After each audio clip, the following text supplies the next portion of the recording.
Hi dear cricket fans, friends and subscribers of Cricket Happenings. This is your host Ram here with your favorite show, Cricket Happenings. Well, in this edition of Cricket Happenings, we are going to look at three things. One is Bangladesh have actually leveled the series 1-1 with a 6-wicket victory over Zimbabwe at Dhaka. And the second one, the first day of the Ashes Test, was absolutely sensational.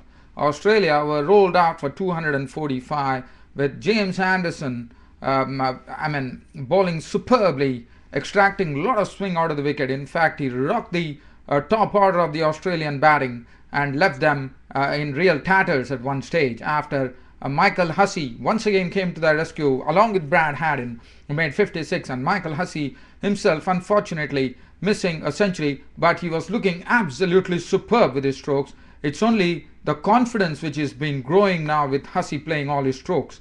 Well, and the third thing that we are going to do is I'm going to look at the third one-day international where India are 2-0 in the series. India and New Zealand, the third one-day international or the Airtel series, which is going to be played at Vadodara.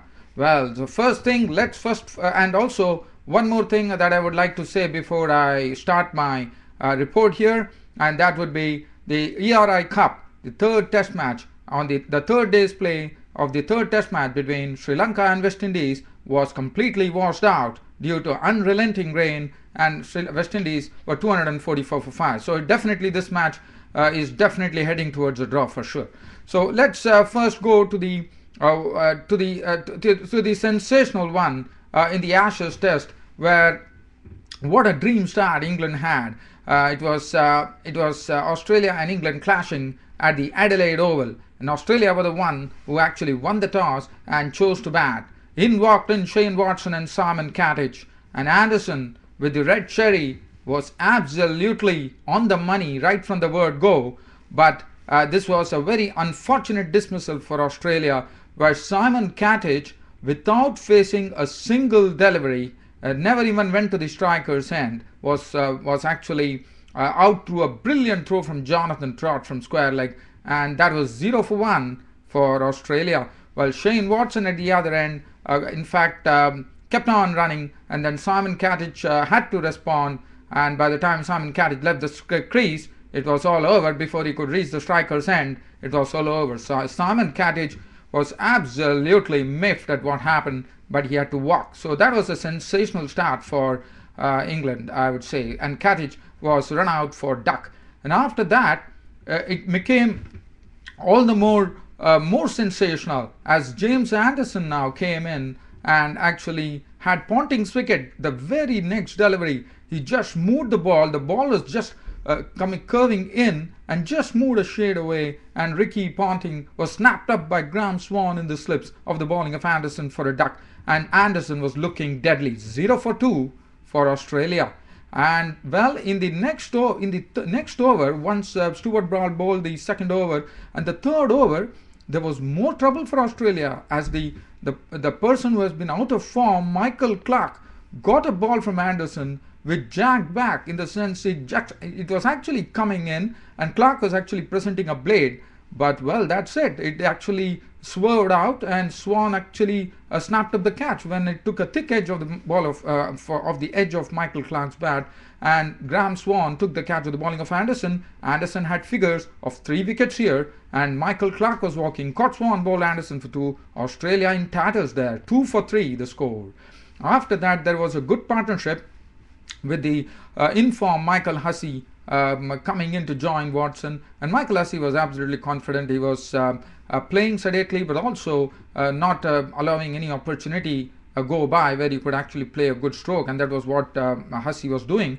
And Shane Watson was also playing some good strokes, and both of them actually pushed on the score to 156 when Anderson once again struck. So the score was pushed on to 96. Anderson was moving the ball like a banana, and he was actually getting so much movement out of the seam, of the wicket, and he struck as Watson was gone. Peterson bowled Anderson for 51 with 7 fours and 1 6, and Australia, they had a semblance of respectability there at 96 for 4 as walked in Marcus North. Marcus North, as you know, has not been consistent, but yesterday Marcus North's knock was, even though he was actually plodding, but what was good about him was Marcus North's strokes were absolutely bore a stamp of class and was really effortless, as the ball was, the full swing of the bat was there when he was actually playing his stroke on the offside.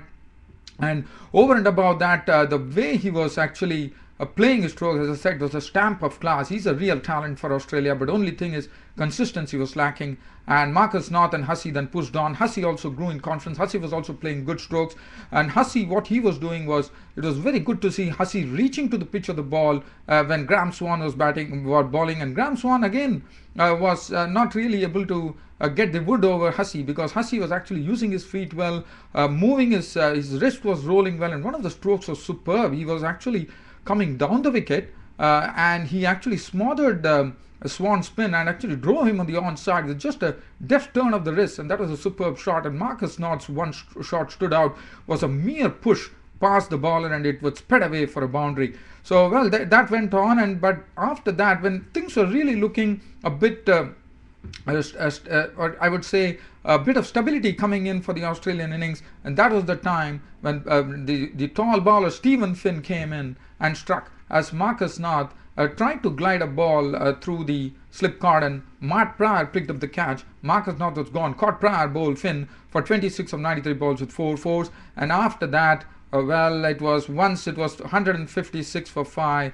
Hussey, after playing a very good knock and well deserved his century there with his stroke, but that was gone when Swan actually struck a double blow there by reducing Australia from 156 for 5 to 207 for 7, when he had first Michael Hussey, who missed his century by 7 runs. Scott Collingwood bowled Swan for 93, and that was another good delivery from Graham Swan, which actually pitched in, and actually Michael Hussey tried to cover drive that delivery, but the ball turned past the face of the bat. Collingwood took the catch, and he was gone for 93, and Ryan Harris followed him soon after to the pavilion of the very next delivery, as was LBW bowled Swan for a duck. And after that, the Australian innings folded for 245, with Xavier Doherty run out on 6, and Peter Siddle was Scott Cook bowled Anderson for 3, and Anderson getting 4 wickets for the match. Dougie Bollinger was not out on not, and that was it. So that was and after that Anderson returned, and 245 all out for Australia. Anderson returned figures of 4 for 51, 19 overs, 4 maidens,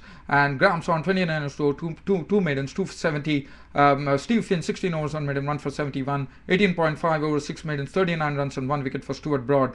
And well, as far as England were concerned, England just played 1 over before close of play on the first day, and they finished at 1 for no loss, with Strauss not out not and Cook not out not. It was an extra. So Ryan Harris was the one who actually bowled that particular over.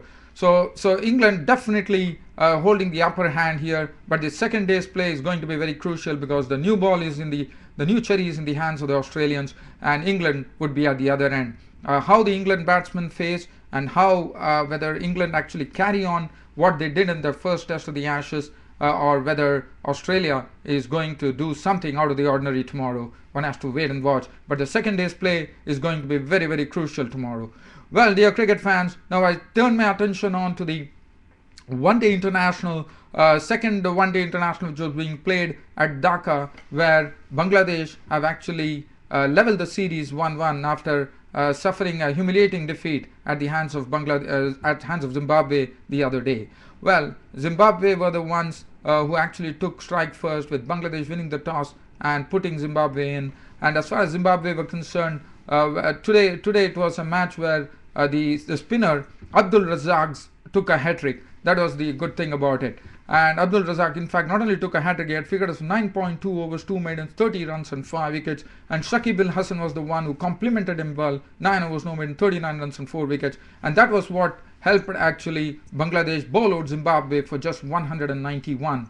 As far as the Zimbabwe innings were concerned, at the top of the order, it was not a good start, as Chibaba was claimed by Shafiul Islam, and then there was a good partnership between Brendan Taylor and Chakabwa. Brendan Taylor contributing 28, Chakabwa contributing 21 of 34 balls with 2 fours. Brendan Taylor 28 of 32 balls with 4 fours, and then it was Tatien de Taibu. So they were, I mean, they couldn't go on to a big score actually, like Dabengwa and Taibu occupying the crease for quite a long time for the fourth wicket, using a number of overs, but there was no choice. 56 for 3 when both of them were together. But well, after that, Dabengwa was dismissed for 30, and Taibu was along with Irvine, who had a good partnership. From 100 in fact, they took the score on from 100 when the time when Taibu was gone.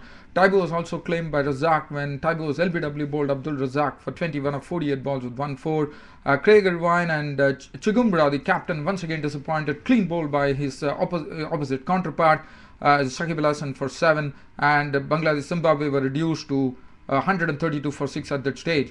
But after that, what Prosper Utsaya and Craig Irvine showed to the top order was how to actually actually stay at the crease and eke out runs and slowly start playing the strokes. And they were doing it well. They had actually pushed the score on to 189 with both Craig Irvine and Utsaya looking impressive. But that was the time when it looked like Zimbabwe were going towards a good score, like probably 225, 250. But that was the time when the hat-trick from Razzak struck. Razzak came with a hat-trick. First he had Prosper Utsaya broke the fourth wicket partnership when Prosper Utsaya was caught by Naeem Islam of the bowling of Abdul Razzak for 32, and after that one more over, and the next over, that was the last ball of that particular over for Razzak, and the next over, that is in the 47th over actually, he dismissed Raymond Price and Pofu of consecutive balls to actually bring the downfall of Zimbabwe for 191. Raymond Price was LBW bowled Abdul Razzak for 1, and Chris Pofu was LBW bowled Abdul Razzak for duck. And the person, Craig Irvine, who played some good strokes, was not out on 42 or 41 balls with 4 fours, and Zimbabwe rolled out for 191 with some good spin bowling from Abdul Razzak, returning a hat-trick, which was very, very refreshing. And Abdul Razzak, as you know, is a very good bowler, and well, 191 all out. And the Zimbabwean spinners, sorry, Bangladeshi spinners were responsible, and absolutely Abdul Razzak, because if 190 could have become 235 if that partnership would have gone on, but luckily for Bangladesh, Abdul Razzak came up with a hat-trick. Mashraf Mutaja 3 overs for 17 was costly. Shafiul Islam 5 overs 1 for 28. Abdul Razzak 9.2 overs 2 maidens, 30 runs and 5 wickets. 5-wicket haul in one-day international cricket for Abdul Razzak with a hat-trick. Shakib Al Hasan 9 overs 4 for 39, 10 overs 1 maiden, none for 27 for Naeem Islam, and Surwadi Shubo 10 overs no maiden, none for 47. As far as Bangladesh reply were concerned, well, Bangladesh started off in a very aggressive fashion with Tamim Iqbal smoting a 4 and a 6 of the bowling of Prosper Utsaya, and Imrul Kais was the first to go when Pofu came in and had him caught behind for 10, and that was 26 for 1 for Bangladesh. Junaid Siddique joined in, played some very good strokes, and Tamim Iqbal was looking like going, it was a very exciting partnership, which came in very quick succession, because if you see, it was almost 49 runs added in a space of just 8 overs. It was a good partnership. Junaid Siddique also played some very good strokes, and he kept on. But after that, Tamim Iqbal, after hitting a 6 of the bowling of Raymond Price, the left-arm spinner, was a victim as he was caught by Pofu of the bowling of Price for 44, 48 balls, 5 fours and 2 sixes in that knock of Tamim Iqbal. Rakib Al Hasan came in and he played some very good shots. He actually cut Price and also played some very good strokes of the bowling of Raymond Price, and both of them actually pushed on the score from 75 for 2 to 147. But Junaid Siddique was a victim of Price. He was stumped by Taibu as he came down the wicket to actually hit Price. It was a sort of a blind slog by Junaid Siddique, and Taibu took off the bails, and Junaid Siddique was gone, bowled by Price for 53.